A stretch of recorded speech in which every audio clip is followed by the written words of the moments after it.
My channel. আমি ইতিহাস শিক্ষিকা চৈতালি মণ্ডল। আমার চ্যানেলে তোমাদের প্রত্যেককে স্বাগত জানাই।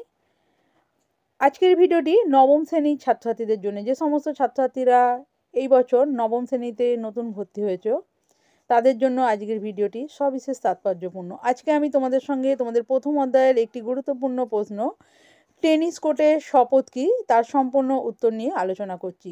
তার আগে টেনিস কোর্টের শপথ কী সেটা তোমরা একটু বুঝে নাও। ফরাসি সমাজ বিপ্লব পূর্বে তিনটি শ্রেণীতে বিভক্ত ছিল: যাজক, অভিজাত এবং বুর্জোয়া। বুর্জোয়াদের আবার দুটি ভাগ ছিল, উচ্চ বুর্জোয়া এবং নিম্ন বুর্জোয়া। তো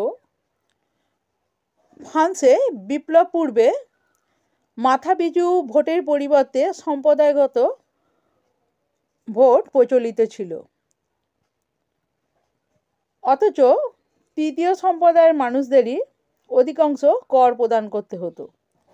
সেই কারণে তারা পার্শ্ববর্তী টেনিস খেলার মাঠে মাথাপিছু ভোটের দাবি জানিয়ে যে শপথ গ্রহণ করেছিল 1789 খ্রিস্টাব্দের 20 জুন, তা টেনিস কোর্টের শপথ নামে পরিচিত। এবার তোমরা সম্পূর্ণ উত্তরটা দেখে নাও।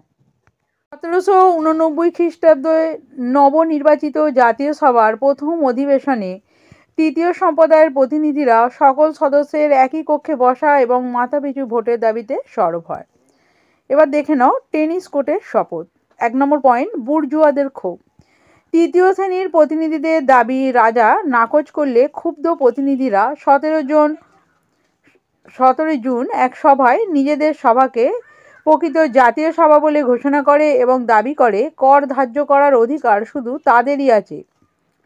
ঐতিহাসিক গান্ট ও টেম্পরেলি এই ঘটনাকে ফরাসি বিপ্লবের ক্ষুদ্র প্রতীক বলে অভিহিত করেন। 2 নম্বর পয়েন্ট দেখো, শপথ গ্রহণ। তৃতীয় সম্প্রদায়ের প্রতিনিধিরা 20 জুন তাদের সভাকক্ষে গিয়ে দেখেন যে সভাকক্ষটি তালাবন্ধ রয়েছে। এতে ক্ষুব্ধ হয়ে তারা মিরাবো ও আবেসিয়াসের নেতৃত্বে নিকটবর্তী টেনিস খেলার মাঠে জড়ো হয়। সেখানে তারা শপথ গ্রহণ করে যে তারা যতদিন না ফ্রান্সের জন্য একটি নতুন সংবিধান রচনা করতে পারবে ততদিন তারা ঐক্যবদ্ধভাবে কাজ করে যাবে। এই ঘটনাই টেনিস কোর্টে শপথ নামে পরিচিত। পয়েন্ট দেখো, রাজার ভূমিকা। টেনিস কোর্টের শপথে 3 দিন পর 3 সম্প্রদায়ের ঐক্যবদ্ধ অধিবেশনে রাজা প্রথম 2 শ্রেণীর পক্ষ অবলম্বন করে তৃতীয় সম্প্রদায়ের সমস্ত দাবি অবৈধ বলে ঘোষণা করেন। এরপর রাজা সভাকক্ষ ত্যাগ করলেও তৃতীয় সম্প্রদায়ের প্রতিনিধিরা সেনা অভিযানের হুমকি উপেক্ষা করে সেখানে অবস্থান করতে থাকেন। এর পরিণতি হয়েছিল কি দেখো, শেষ পর্যন্ত চাপে পড়ে রাজা তৃতীয় সম্প্রদায়ের দাবি মেনে নেন। এইভাবে বুর্জোয়া বিপ্লবের প্রথম পর্ব সাফল্যের সঙ্গে শেষ হয়।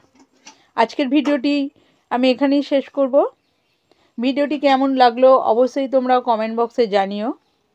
যদি ভিডিওটি ভালো লাগে অবশ্যই একটি লাইক করো এবং চ্যানেলে নতুন হয়ে থাকলে সম্পূর্ণ অধ্যায়ভিত্তিক সব উত্তর পাওয়ার জন্য চ্যানেলটা সাবস্ক্রাইব করে রাখো। কেউ যদি আমার সঙ্গে অনলাইন ক্লাস করতে চাও তাহলে অবশ্যই 9733833561 এই নম্বরে যোগাযোগ করো। ধন্যবাদ।